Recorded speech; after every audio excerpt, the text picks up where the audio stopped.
It didn't start with betrayal. It started with prayer. On a quiet Wednesday night, the kind where people come carrying more than they show, the room was filled with silent battles.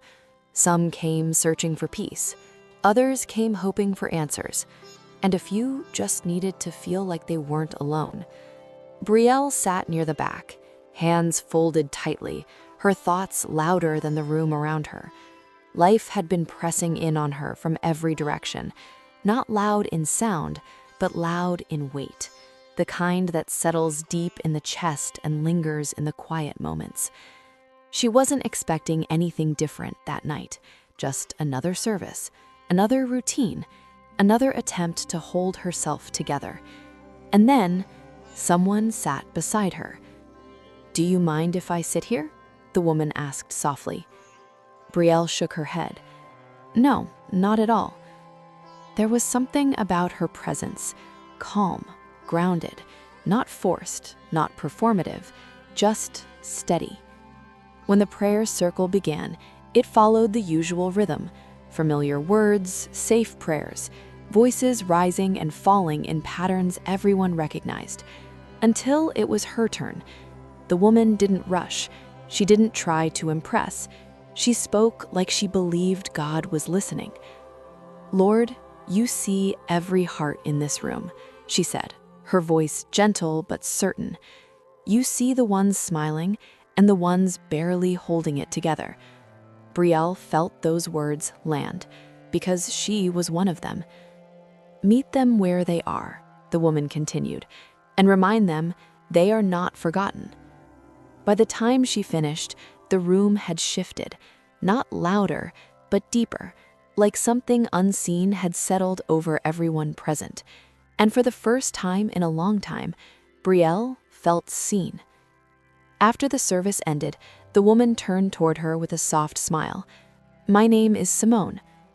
Brielle hesitated for just a moment before responding. "I'm Brielle."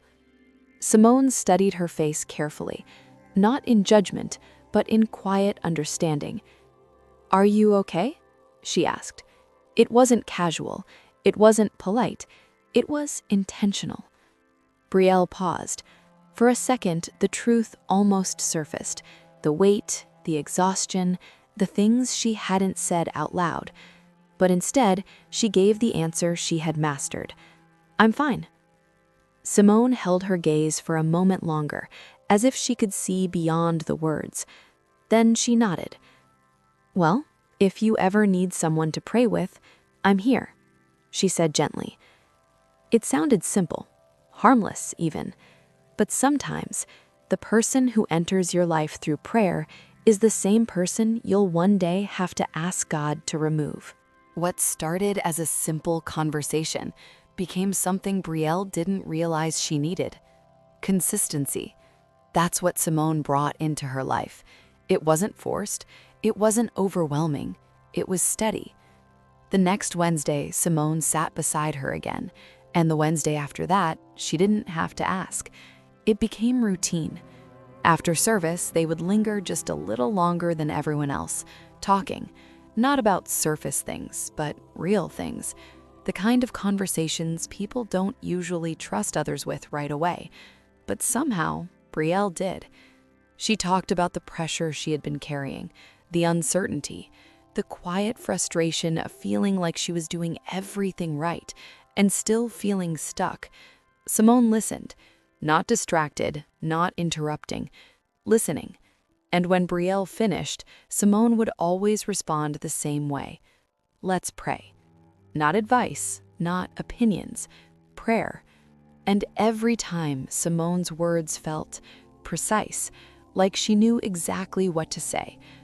"Lord, remove every weight that doesn't belong to her," Simone prayed one night, her voice soft but firm. "Give her clarity where there's confusion and peace where there's pressure." Brielle closed her eyes, letting the words settle. It felt right. It felt safe. Soon, it wasn't just Wednesdays. They started texting throughout the week, checking in, sending scriptures, encouraging each other through small moments that once felt heavy alone. And slowly, Brielle began to open up more, about her dreams, the things she hadn't said out loud to many people, the ideas she had been holding on to quietly, afraid they wouldn't work, afraid they would. Simone never discouraged her. In fact, she leaned in.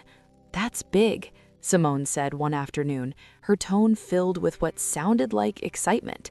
"You should go for it." And Brielle believed her.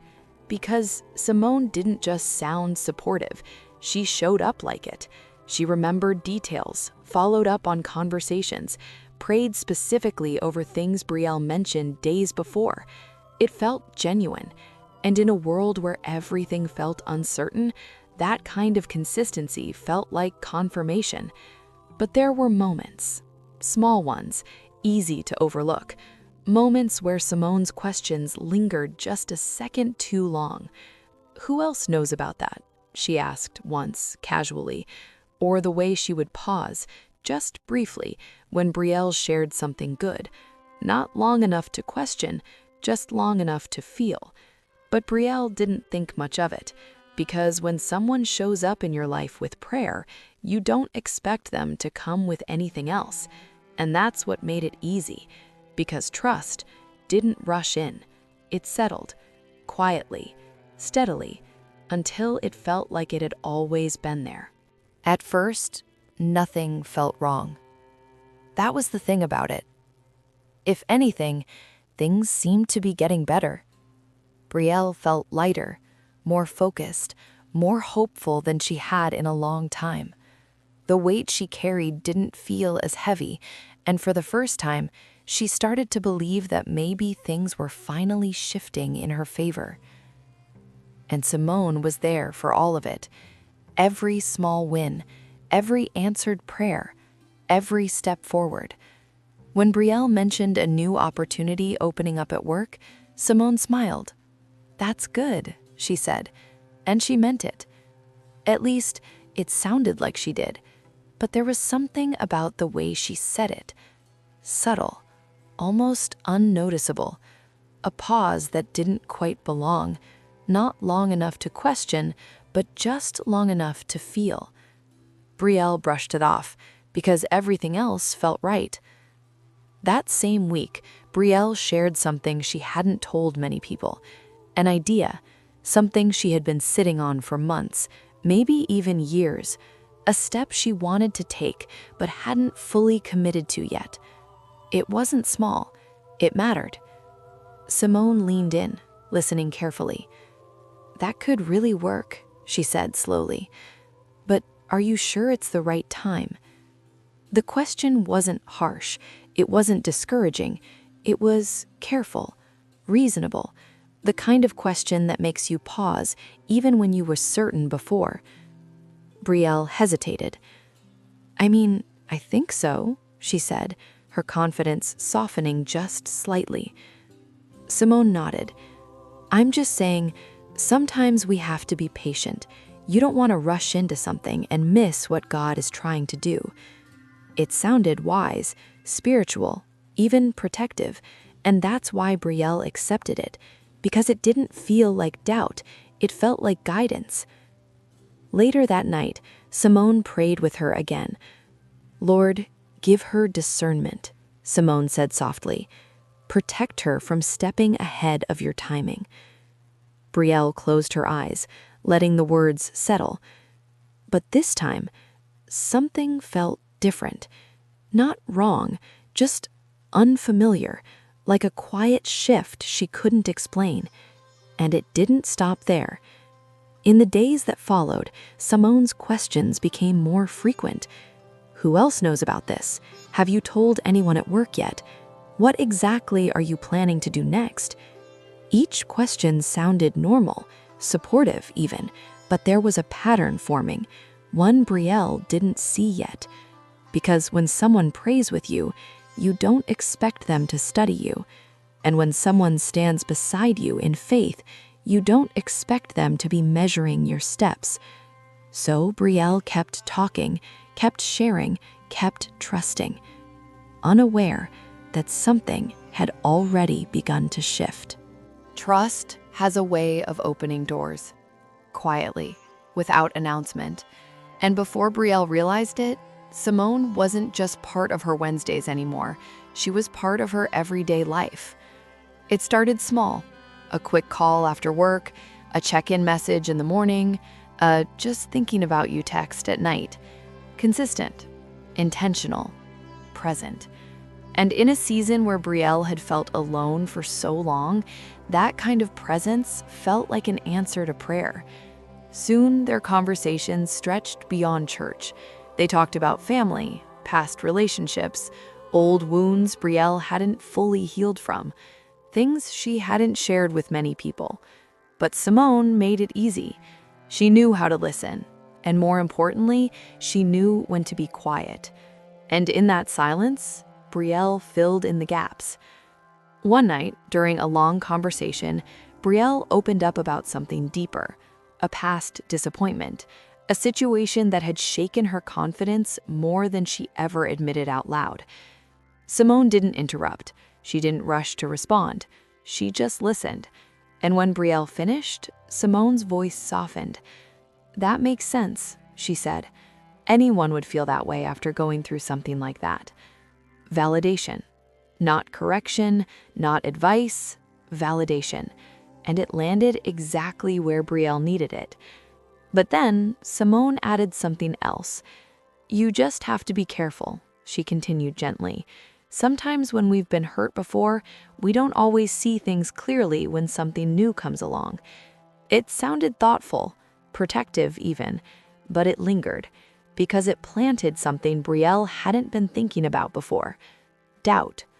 Not loud, not overwhelming, just enough to sit in the back of her mind.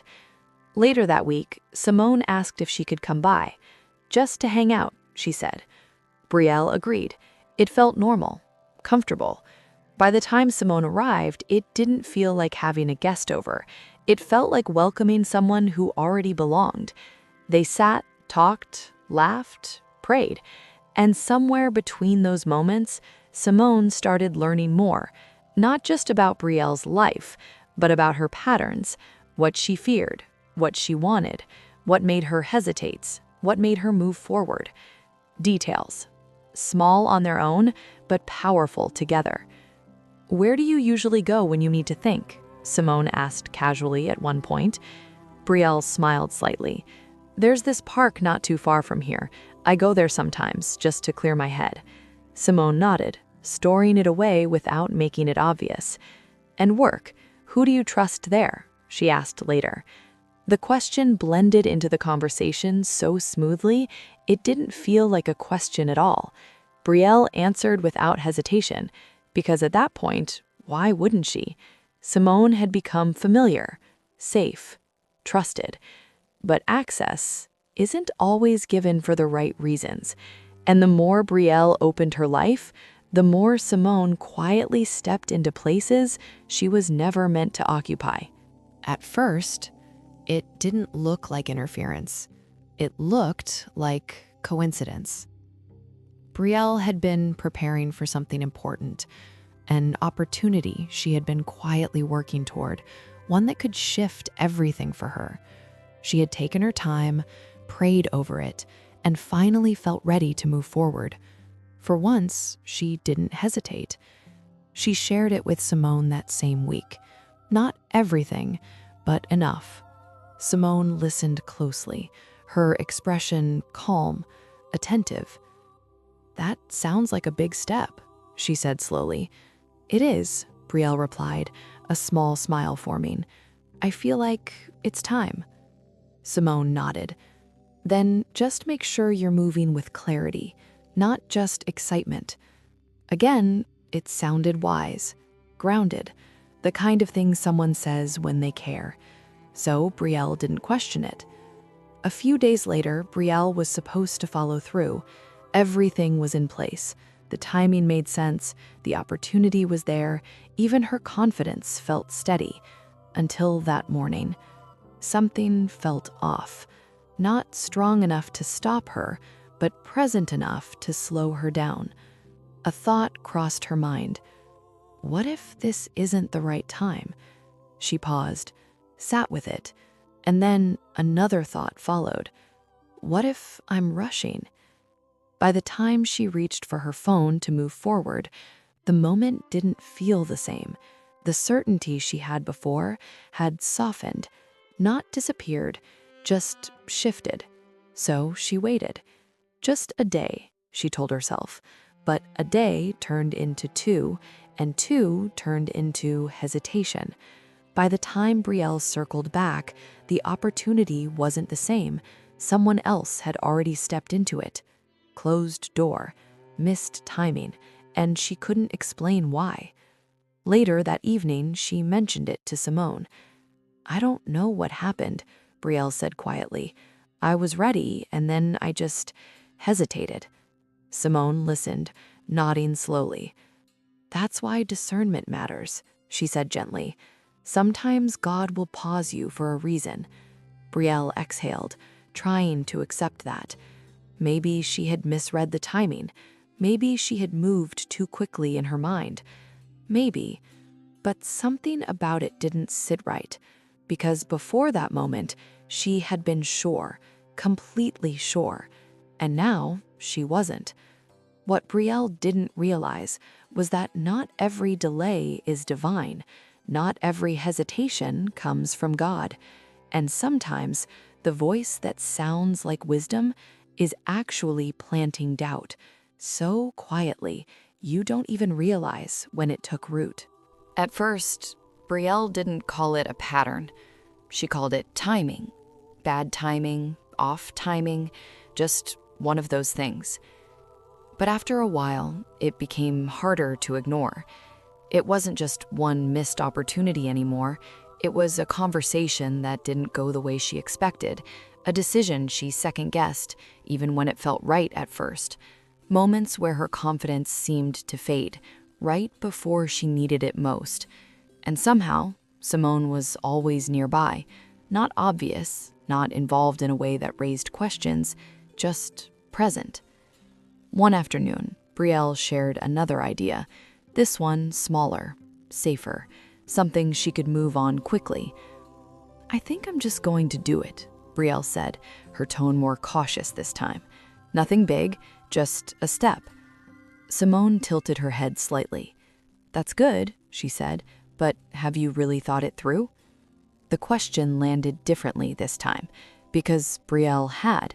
She had already thought it through, more than once. I mean, yeah, Brielle replied, her voice less certain than before. Simone nodded slowly. I just don't want you to make a move out of frustration.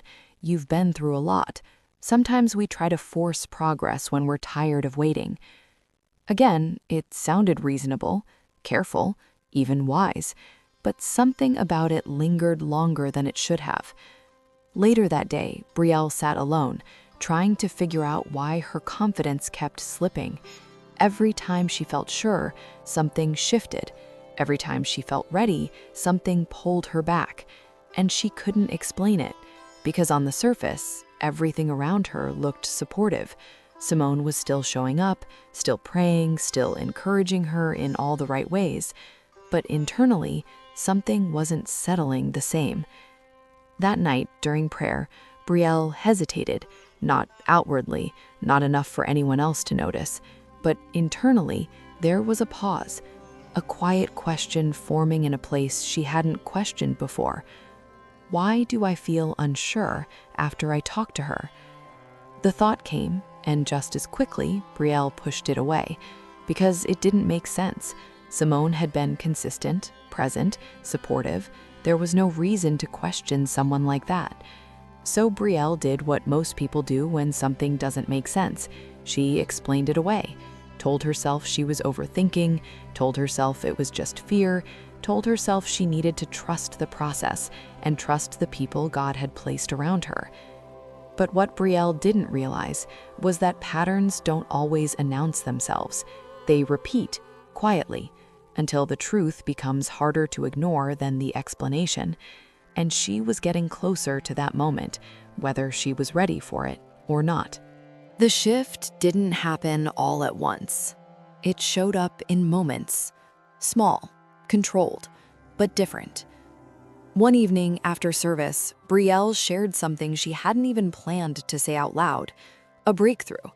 Not something big to anyone else, but to her, it meant everything. "I finally heard back," Brielle said, her voice carrying a quiet excitement. "It's not final yet, but it's moving forward."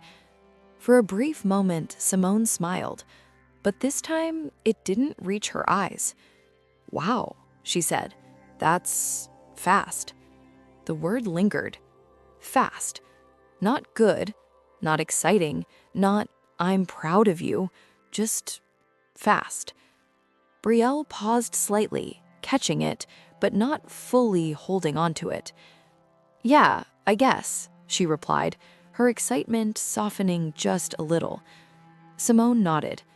"I just hope everything is lining up the right way," she added. "You know how things can look good in the beginning and then change." Again, it sounded careful, thoughtful, but something underneath it felt off. Later that night during prayer, Simone's tone shifted subtly, almost undetectable. "Lord, keep her grounded. Don't let anything come too quickly that she's not prepared for." Brielle's eyes stayed closed, but her expression tightened just slightly, because that wasn't what she had been praying for. She had been praying for doors to open, for clarity, for movement, not delay, not caution. After prayer, Brielle sat quietly, trying to shake the feeling. Maybe Simone was just being protective.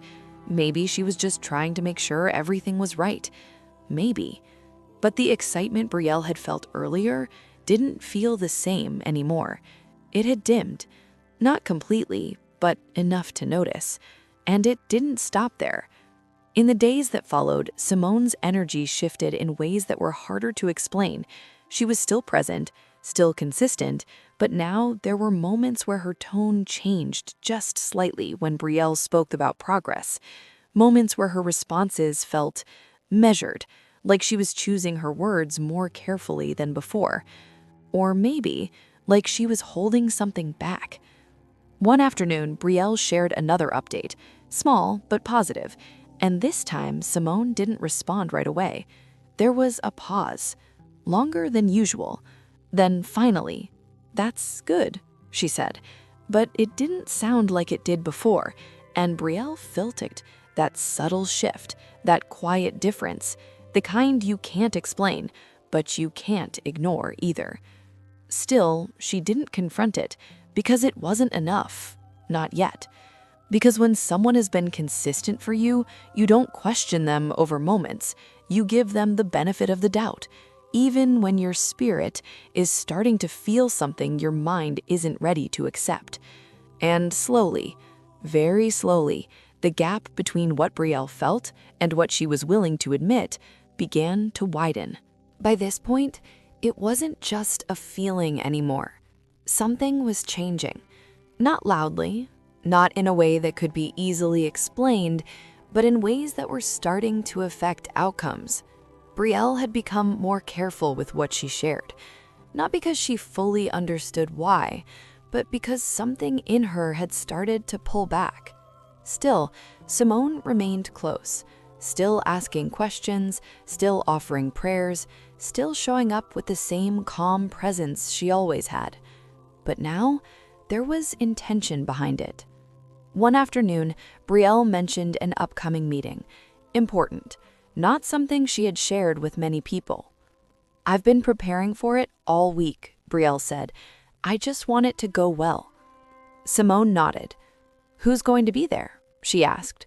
The question came quickly, too quickly, but it blended in, so Brielle answered. "Just a few people from the team and one of the senior managers." Simone leaned back slightly. "And you're leading it?" "Yeah," Brielle said, a small smile forming. "I am." Simone smiled back, but again, it didn't quite reach her eyes. "Well, just be careful," she said. "You know how people can be. Not everyone wants to see you do well." The irony of it didn't register yet. Later that night, Simone prayed with her again. "Lord, remove anything that isn't meant for her," she said softly. If this opportunity isn't aligned, close the door. Brielle's eyes stayed closed, but her breathing shifted, because that wasn't the prayer she expected. It wasn't what she would have prayed for herself. But she didn't say anything, because questioning someone who prays for you feels wrong. The next day, the meeting didn't go the way Brielle had prepared for. Small things went off. Details she was sure about suddenly felt unclear. Points she had practiced didn't come out the same. Her confidence slipped at moments she couldn't explain. It wasn't a failure, but it wasn't what it should have been. Afterward, Brielle sat in her car replaying everything, trying to understand what shifted. Because she had been ready. She knew she had. And yet, something had thrown her off. Later that evening, Simone checked in. "How did it go?" she asked. Brielle hesitated. "It was okay," she said. Simone nodded slowly. "Sometimes things don't work out the way we expect. That's God protecting us." Again, the same pattern, the same redirection, the same quiet framing of loss as something necessary. And Brielle wanted to believe that. She really did. But deep down, something wasn't settling, because the more she moved forward, the more things seemed to shift. And Simone was always right there, not stopping her, not directly, but influencing the space around her, the timing, the confidence, the clarity, so subtly that it didn't feel like interference, it felt like guidance. And that's what made it dangerous. Because when sabotage is quiet, it doesn't look like harm. It looks like help. The first warning didn't come the way Brielle expected. It wasn't loud. It wasn't obvious. It didn't come with a voice or a sign she could clearly point to. It came as a feeling, a quiet uneasiness she couldn't explain. At first, she ignored it, because nothing around her looked wrong. Simone was still showing up, still praying, still speaking all the right words. But something inside Brielle had started to shift, and this time she couldn't explain it away as easily. One night, after a long conversation with Simone, Brielle sat alone in her room. The conversation had been normal, nothing unusual, nothing she could point to and say, "This is it." But when it ended, she didn't feel at peace. She felt heavy. Not overwhelmed, not emotional, just unsettled. And that didn't make sense, because every time she spent time in prayer, she used to feel lighter, clearer. But now there was a lingering weight that didn't leave as quickly. That night, Brielle knelt to pray, not out of routine, but out of need. "God, something doesn't feel right," she whispered. The words felt unfamiliar because she wasn't questioning a situation, she was questioning a person, and that was harder. "I don't understand it," she continued quietly. "Everything looks right, but it doesn't feel right." She paused. The room was still. No response, no clear answer, just silence, but not empty silence, the kind that makes you listen closer. "Show me," she said finally. "If there's something I'm not seeing, show me." The prayer was simple, but it carried weight, because asking God to reveal something means being ready to see it, even if it's not what you want. The next day, Brielle went about her routine, work, conversations, small moments that usually passed without much thought, until something unexpected happened. A coworker approached her. Not close, not someone she spoke to often. "Hey," the woman said, hesitating slightly. "I don't want to overstep, but I feel like I should say something." Brielle's expression shifted. "What do you mean?" The woman hesitated again. "I've heard your name come up a few times in conversations that didn't feel supportive." Brielle's expression shifted. "What do you mean?" The woman hesitated again. "I don't know all the details, but just be careful who you're talking to. Not everyone around you is rooting for you the way it looks." The words landed slowly, not sharp, not immediate, but heavy. "Do you know who?" Brielle asked. The woman shook her head. No, she replied. I just thought you should know. And just like that, the conversation ended. But the impact didn't. Because suddenly, that quiet prayer from the night before didn't feel so distant anymore. It felt answered. Not fully, not clearly, but enough to shift something inside her. Because for the first time, what Brielle felt internally was starting to connect to something outside of her, and the question she had been avoiding was becoming harder to ignore. Who isn't for me? After that conversation, Brielle tried to move on. She told herself not to overthink it, not to assume, not to let one vague warning disrupt something that had felt so consistent. But something had already shifted. Because once God opens your eyes, even slightly, you can't go back to seeing things the same way. That evening, Simone called. Her voice sounded the same, warm, familiar, steady. Hey, how was your day? She asked. Brielle hesitated for just a moment before answering. It was fine. The word felt different now, more guarded, less automatic. Simone continued talking, filling the space like she always did. But this time, Brielle wasn't just listening. She was paying attention to the tone, to the pauses, to the things that didn't quite match the words. So, did anything new come up at work? Simone asked casually. The question stood out, not because it was unusual, but because of when it came, right after what Brielle had just experienced earlier that day. Not really, Brielle replied, choosing her words carefully. There was a brief pause on the other end. Oh, okay, Simone said, and for the first time, that pause felt different. Not thoughtful, not neutral, measured, like something had been expected and didn't happen.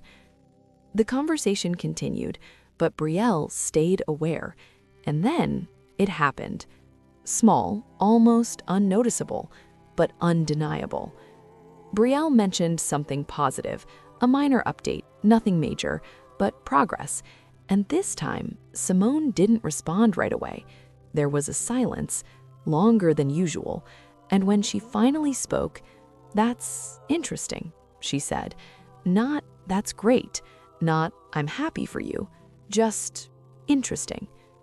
The words sat between them, and Brielle felt it, clearer than before. That quiet shift, that subtle resistance, the same feeling she had been brushing off was now becoming harder to ignore.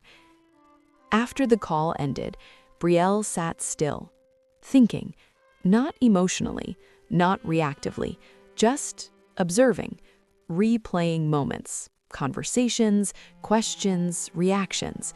And for the first time, she stopped explaining them away. She stopped defending them, and instead, she allowed herself to ask the question she had been avoiding.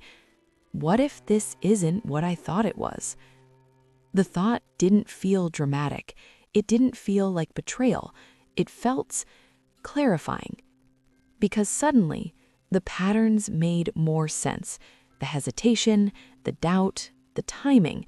It wasn't random. It wasn't just her. It was connected. And even though she didn't have full proof yet, Brielle felt something she hadn't felt in a while. Clarity. Not complete, but enough. Enough to know she needed to start paying attention. Because sometimes God doesn't reveal everything at once.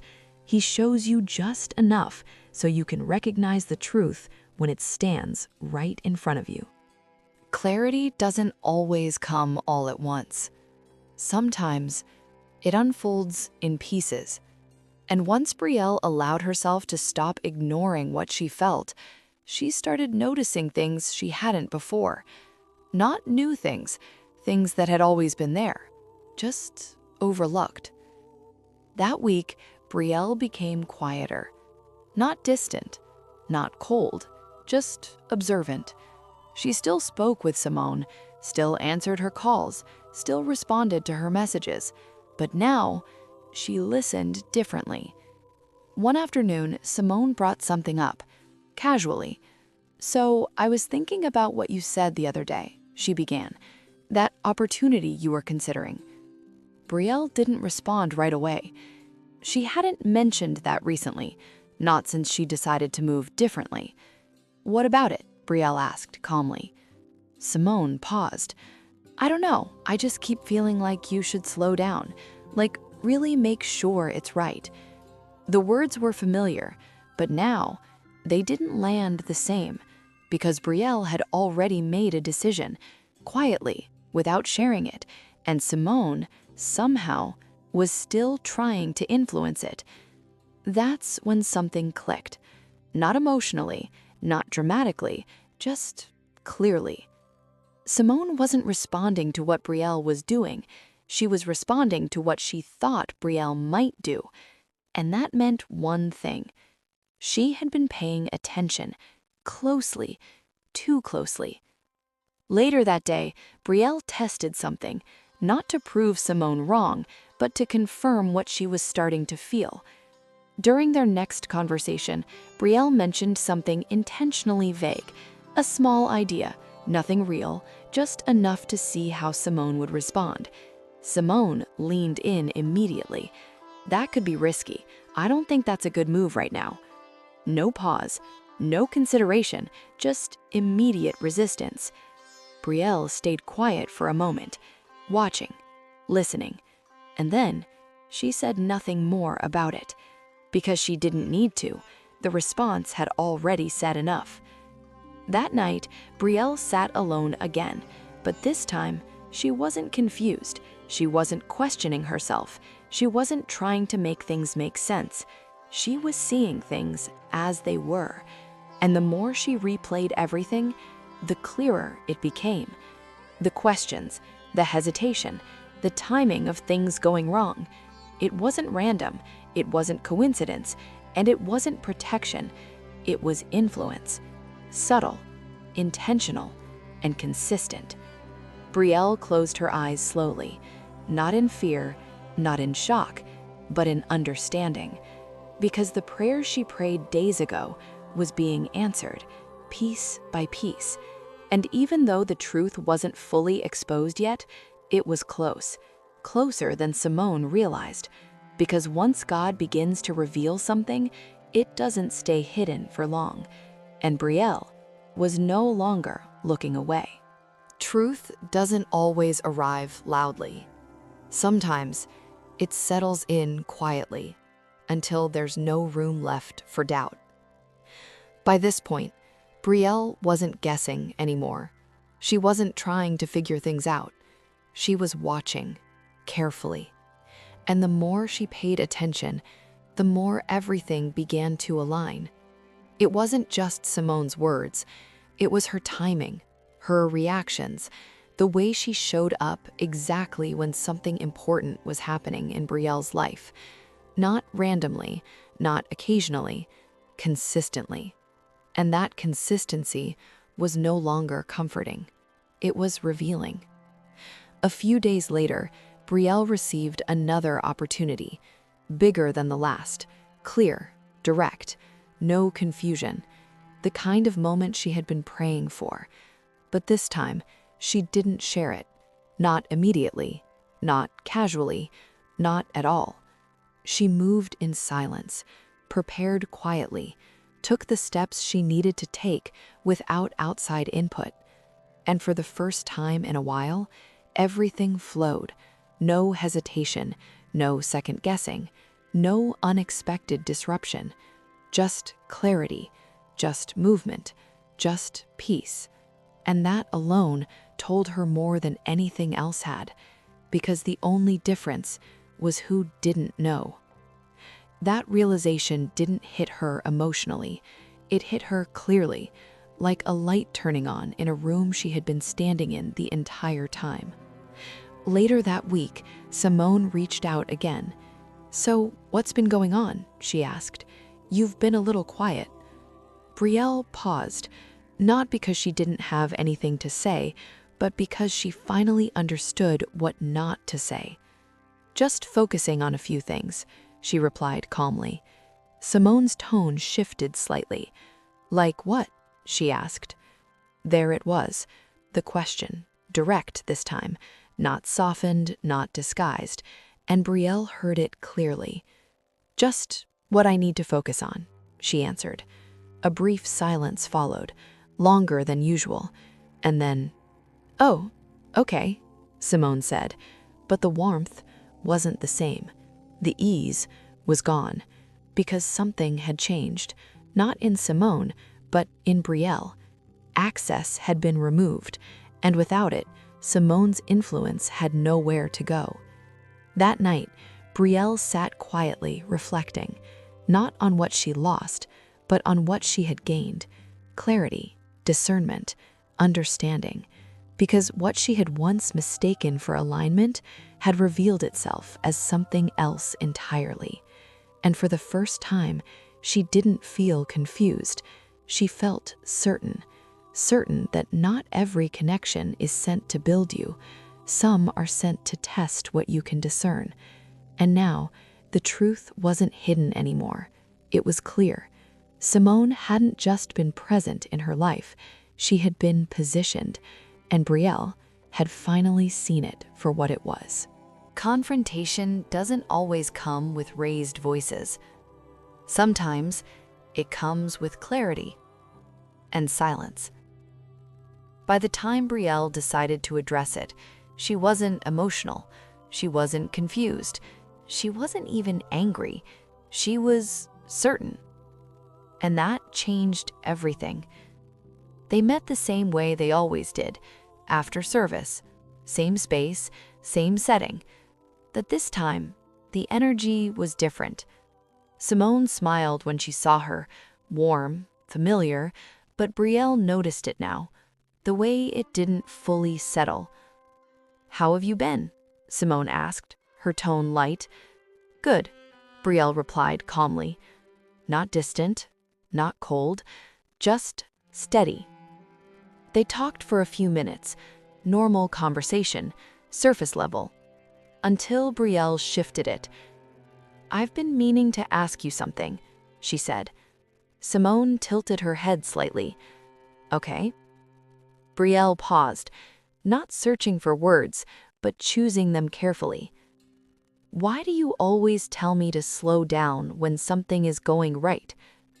The question landed softly, but it carried weight. Simone blinked, caught off guard. "What do you mean?" she asked quickly.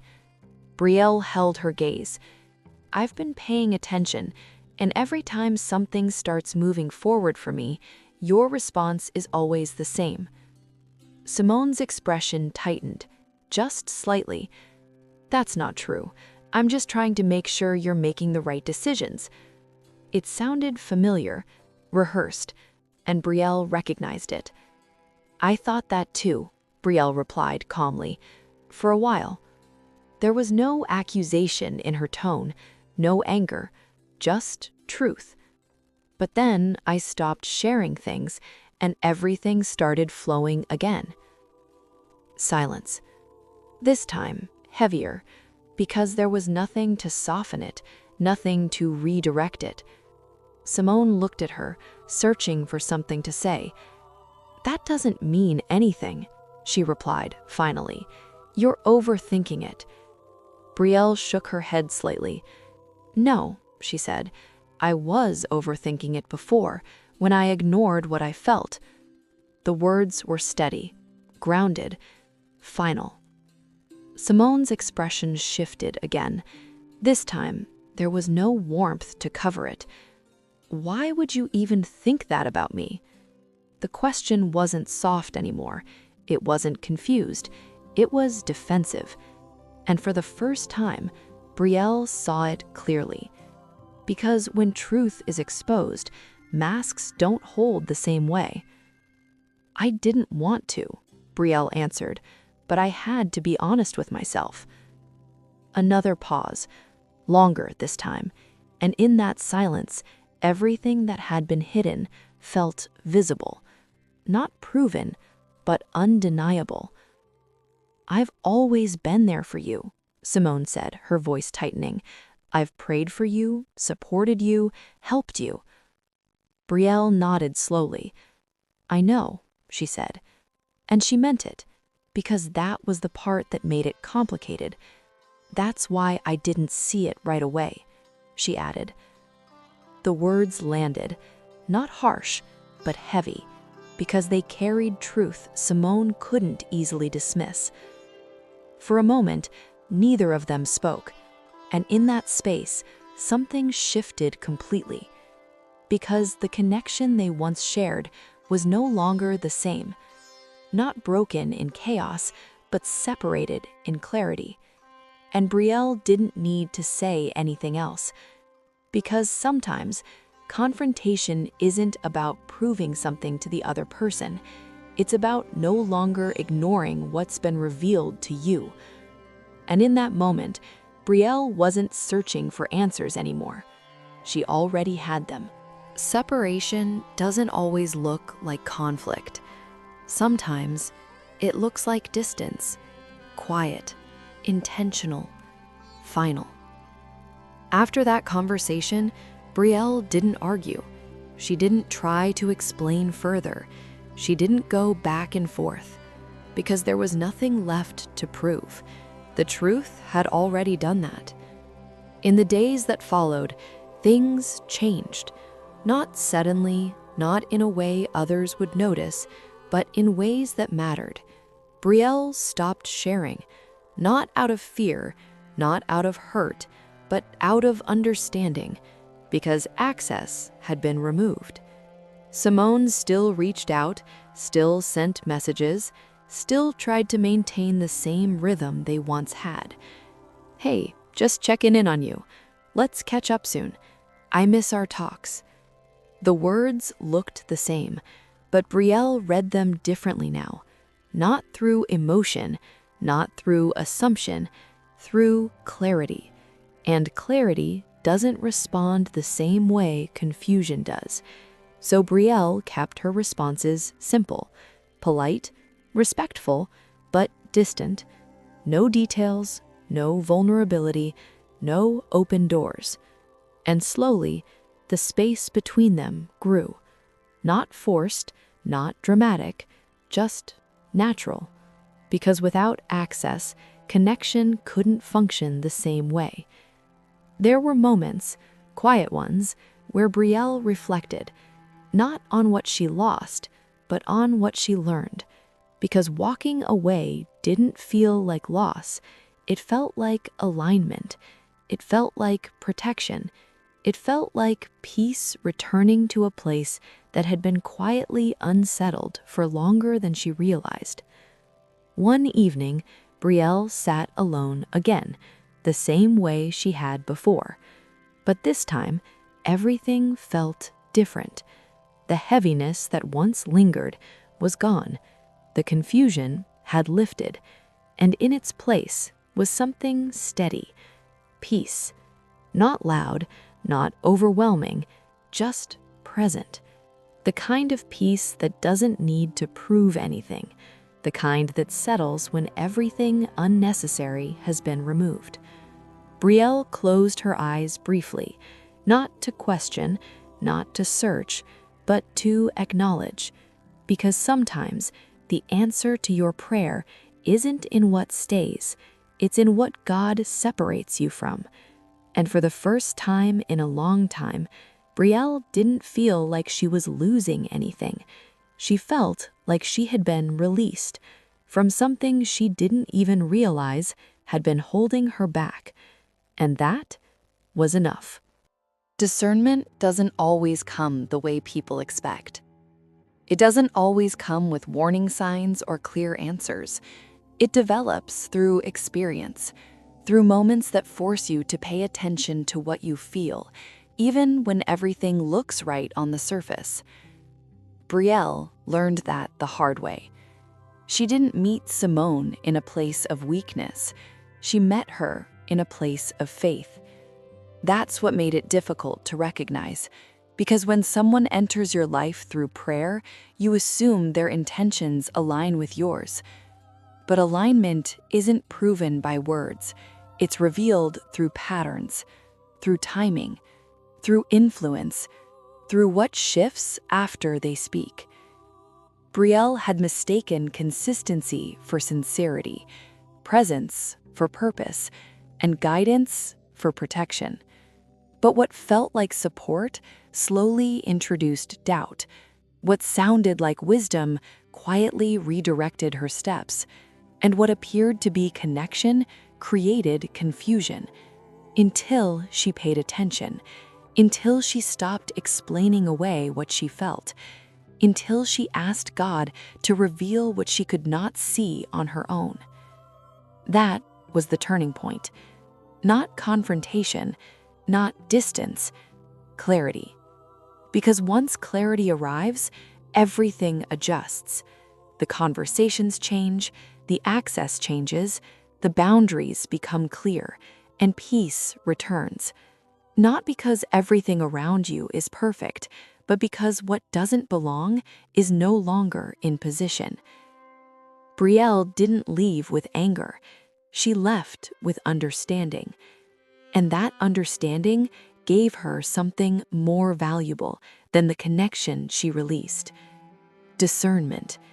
The ability to recognize what looks right but feels wrong. The ability to protect what God is building without overexposing it.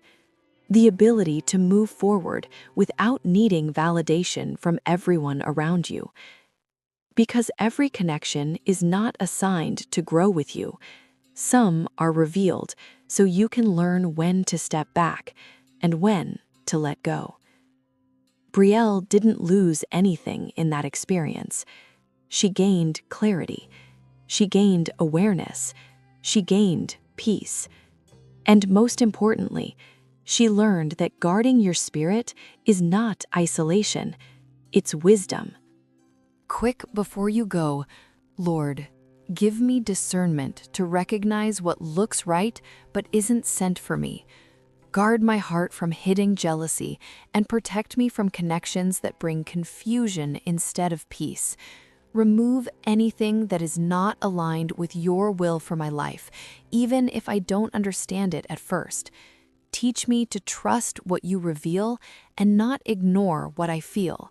Surround me with people who are genuinely for me and help me walk away from anything that isn't.